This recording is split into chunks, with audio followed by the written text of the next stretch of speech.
আমাদের বিশিষ্ট কবি, ছড়াকার, প্রবন্ধকার কবি নুরুল ইসলাম ভাইকে তার মূল্যবান বক্তব্য দেওয়ার জন্য সম্মানিত করছি। কবি নুরুল ইসলাম। আমার এই কবিতাটির নাম এই সোদামাটি এই পতাকা।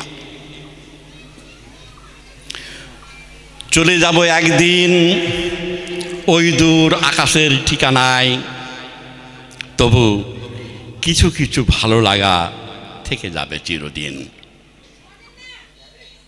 পূর্ণিমার ডালপালা দেখে ভালো লাগে, চঞ্চল মেঘবালিকার ছুটে চলা ভালো লাগে, রঙে ভরা প্রজাপতি দেখে ভালো লাগে, তারা ভরা রাতের আকাশ ভালো লাগে ভালো লাগে, ময়ূর পেখম দেখে বড় ভালো লাগে, প্রিয়ার চুলের খোপা সেও ভালো লাগে, মাঠ জুড়ে রৌদ্র ছায়ার লুটোপুটি ভালো লাগে,